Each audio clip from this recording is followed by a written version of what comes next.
investment ninyo hindi na bibigay yung tubo. Opo. Actually, nag-worried po ako bakit siya absent. Kasi hindi po siya pala absent.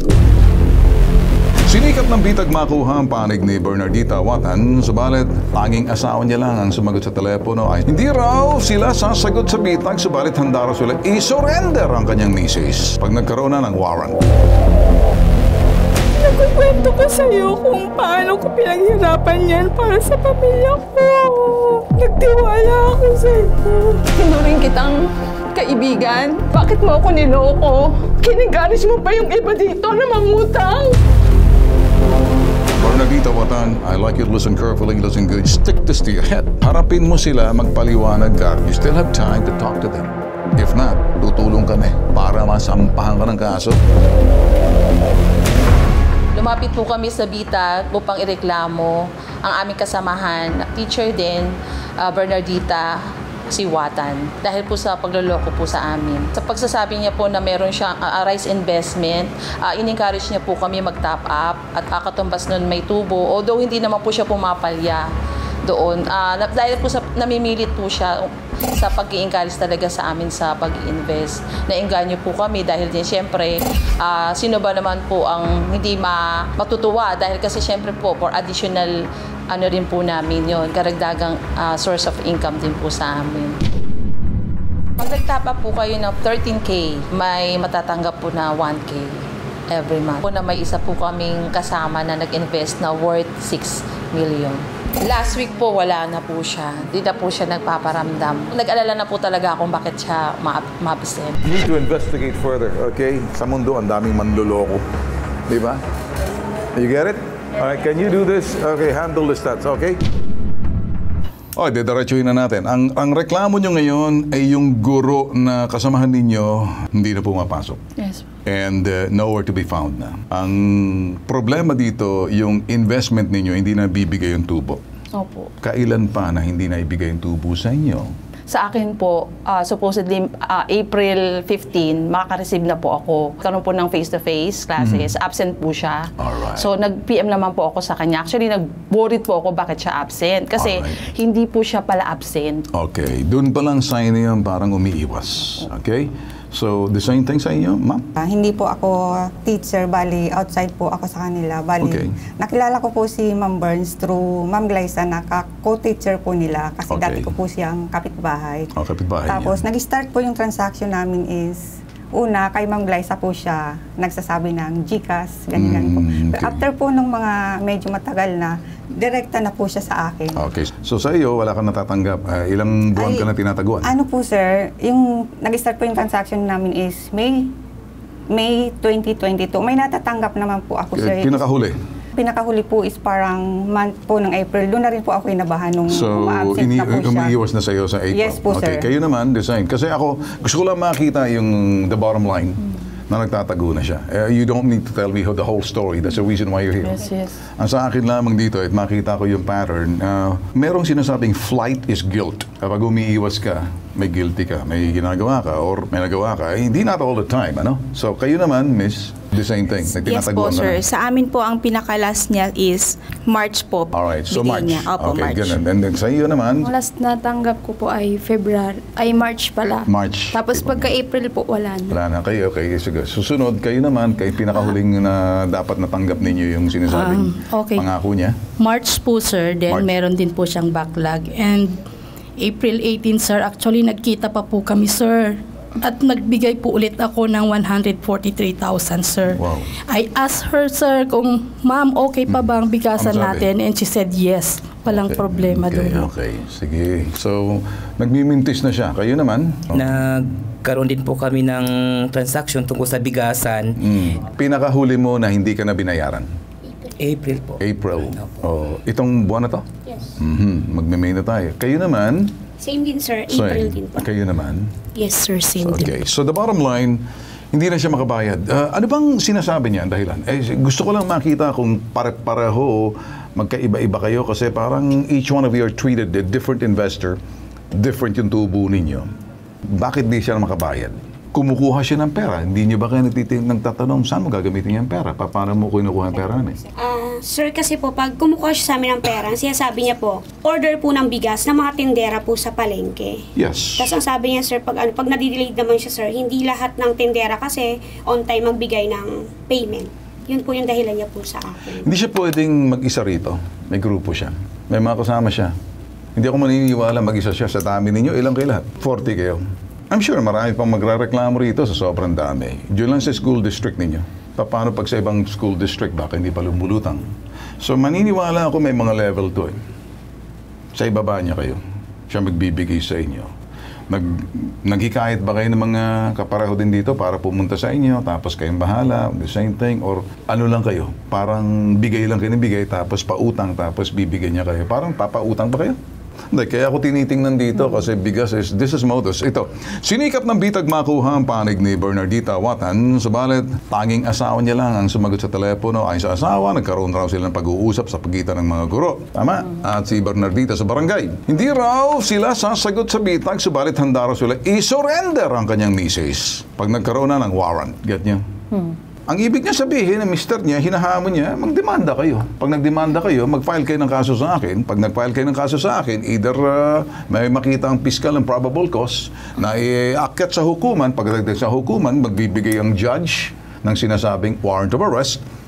Kasi hiwa-hiwalay kayo unless you will now act accordingly as one, iisa lang. Sa dami niyan, large-scale staff niyan eh. Yes, sir. Baka hindi na siya makapagpiyansa niyan. Kung hinahamon siya magpapiyansa, akala niya siguro nagagawa niya. Meron lang akong kutob na itong teacher, malakas ang loob niya kasi nakakalusot siya sa ibang mga ginagawa niya kasi isa-isa niya kayo, magkahiwalay. Yes, pero pag kayong ngayon, marami, kung sino pa yung mga kasama niyo guro, mag-file kayo ng isang reklamo sa CIDG for fraud, staffa, abay, malaking bagay ito, magkakaroon ito, sigurado ako, large scale to. Large-scale staff. So ngayon, kakausapin muna natin si Joseph De Leon sa linyang telepono, si Principal ng Las Piñas Elementary School. Sir Joseph De Leon, magandang umaga po sa inyo, sir. Magandang umaga din po sa inyo. Okay. Sir, thank you po na tinanggap niyo po ang tawag namin. Naka-live po tayo sa IBC TV 13, ganun din po sa CLTV 36. And, nationwide, worldwide napapanood po tayo, netwide online. So sir, nakaabot na po bang reklamo rito ng isang teacher ninyo na parang si Bernardita Watan? Although hindi naman po yung kanyang trabaho bilang guro, pero siguro sir, ang reklamo rin kapwa ng mga guro doon sa sinasabing investment na kinukuha niya yung pera tapos pinatutubo niya, hindi niya nababalik, so hindi na siya ata pumapasok. Sir, teacher pa po ba si Bernardita Watan sa Las Piñas Elementary School? Nag-resign po siya based po sa record. Nag-file po siya ng resignation paper April 19, 2024. Ano daw ang dahilan, sir, kung ba't siya nag-file ng kanyang resignation? Nakalagay po sa kanyang letter ay personal reason. Okay. Wala pong anumang nakalagay. Only one sheet page po ito. Anyway, sir, this has nothing to do about teaching or anything about the school, but it's more about yung kanyang co-teacher nagreklamo, pumunta sa amin. And this is more law enforcement na siguro. A case should be filed against this person. Ang sa akin lang, sir, hindi ko na-questionin, sir, kasi decisions are being made by the teachers themselves. And this is personal transaction and nothing to do with the school. Naintindihan ko? Apo. So, noted po. Paano po kayo makakatulong sa inyo mga guro nang reklamo po sa amin? If there's any way that you can help? Ang ginawa po ng office namin is generate ko kanilang mga reklamo and other documents. Then, pinasa ko po sa aming division office through our legal officers. Akit po yung kaso po sa DepEd NCR. Administrative po to, sir? Opo, sir. Okay, sir. Nakikita ko na, sir, na ginawa niyo po ang trabaho ninyo. Ako po ay magpapasalamat dahil ginawa niyo po yung tama. Thank you, sir. Thank you. Okay. Salamat po. Okay. Sa linya rin ngayon si Assistant Secretary Francis Bringas, Deputy Spokesman ng DepEd. Magandang umaga po sa inyo, ASEC Bringas. Sir, kami po ilalapit lamang sa inyo. Ano pong masasabi niyo, sir? At anong matutulong natin dito sa mga teacher na Well, to? napakaganda siguro na mag-file ng official complaint, yung mga involved, yung mga na-scam na teachers natin, mag-file sila ng appropriate complaint sa ating regional office para ma-commence ng regional office yung kanilang investigation regarding the case. So, may guidelines tayo on the procedures natin for administrative cases at yun lang yung kailangan nilang sundin kung ano yung documents na kailangan para ma-formalize yung kanilang complaint. Okay. With that, sir, wala na po kaming tatanong dahil apparently administrative case lang to kung talaga, ma'am. Kung talaga mapapatunayan niyo, sir, mahirap na siya magtrabaho sa public school. Yes, sir. As a teacher. Kung ano yung offense na ma-determine eventually ng ating investigating committee, yun yung mailalagay na formal charge if ever na meron tayong case against teacher. But again, sir, I don't know kung nakaabot na sa inyo, nag-resign na po yung teacher, sir. Hindi pa umaabot sa ating kaalaman na nag-resign yung teacher, but still, kung nag-resign man yung teacher, because of that, hindi pa rin mawawala yung kanyang administrative case, and then kung may civil case filed against her, magiging liable pa rin siya na bayaran eventually yung mga complainants. Okay, sir. Clear. Asex, maraming salamat. Nakatulong po kayo. Thank you, Principal Joseph De Leon. Okay? Lahat kayo, can you do it? Kausapin niyo siya sa ere. Tinuring kitang kaibigan. Halos tinuring kita ng nanay na masasabihan ko ng problema. Sobrang laki ng tiwalang binigay ko sa'yo. Wala akong masamang ginawa. Bakit mo ako niloko? Hindi kasi din duda, hindi kita pinagdudahan. Bakit ginawa mo sa akin?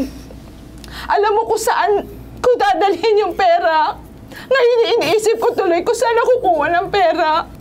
Kinencourage mo pa yung iba dito na mangutang. Inencourage mo sila. Nilagay mo yung sinira mo buhay nila. Kaya gusto ko rin po ng justice. Sobrang panloloko po ang ginawa niya. Hindi ko po akalain na magagawa niyo po Itaas mo lang, Mike. niyo po ito sa akin kasi sobrang bait niyo po sa akin. Yun yung po nakikita ko sa inyo. Pero bandang huli po, bakit po ganun? Parang yung mga sagot niyo po sa akin sa message is busy yung mga teacher, wala kang collection. Tapos sinabi niyo pa sa akin na magkita tayo Ate Merl sa SM Center. And then, hindi naman po kayo sumipot. Bakit po ganun? So, hindi po talaga namin akalain na ganit po yung mangyayari sa amin na lolokohin niyo pala kami. Sana po makipag-cooperate po kayo sa amin lahat. Yun na nga Beshi, di ba? Nagkukwento ko sa'yo kung paano ko pinaghirapan yan para sa pamilya ko. Para sa mga anak ko. Pero ano bang merong isip ka? Ano ba yung nasa isip mo na ganun na nga kahirap yung pinagdadaanan? Nagawa mo pang kumuha ng additional na investment. Sabi mo sa akin, oo Besh, mas magandang desisyon yan, wag mong alisin, wag mong kunin. Nagtiwala ako sa'yo. Ginawan namin ang paraan. I don't want you to go through yung all over again. Parang I'm not here to submit to you yung sinasabing mental anguish, anxiety, sleepless night. Marami na kayong pinagdaanan. Let me just cut this off, okay? Bernardita Watan, I'd like you to listen carefully, listen good. You're a teacher. I don't know kung naintindihan mong ibig sabihin ng stress, anxiety, mental anguish, sleepless night para sa mga kapwa-teacher na gano'n ang feeling nila ngayon. The best way nang dapat mong gawin, tuturuan kita, harapin mo sila, magpaliwanag ka. The more na nagtatago ka, the more iniinis mo, the more mabubwisit sa'yo. Ngayon, ang gusto ko lang sabihin sa'yo, ang mister mo umano, based on the investigation ng mga tinatawagan kayo, parang pinalalapa ka na ng mister mo eh. Hindi raw kayo magsasalita, pero willing ka i-surrender. Ba't di ka kaya mag-surrender na lang? I think ito magagawa namin sa'yo. Lumutang ka because bibigyan ka ng summon. Magagawa namin to either sa NBI. Ang NBI may ways to summon you, to invite you, to explain before a case will be filed against you. Pag ito, nagsampa ng kaso sa inyo, ito mga guro, marami sila. Isa lang ang reklamo ikaw. Kung nakakalusot ka sa ibang mga ginawa mo dahil iba't iba, so hindi nabubulo yung sinasabing large-scale staffa, maghihimas ka matatabang rehas na walang piyansa hanggat hindi matapos, hanggat masintensyahan ka or kakalibre ka. I'd like you to listen carefully to what I'm saying. Listen carefully, listen good. Stick this to your head. You still have time to talk to them.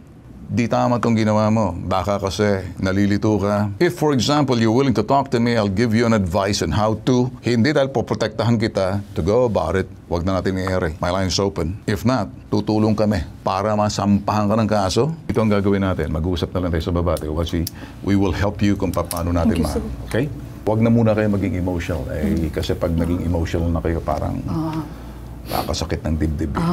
Okay? Higit sa sumbungan, imbestigahan. Ano mga reklamo, binibigyan po namin ng solusyon at aksyon. Ang isang pambansang sumbungan, iniintindi, sinusuri.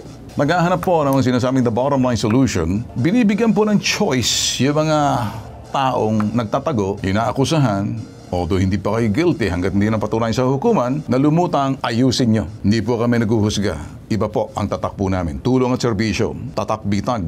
Ilalaban po namin, di mo po namin iiwan. Ako po si Ben, si Bitag. Ito po yung hashtag, Ibabitag Mo.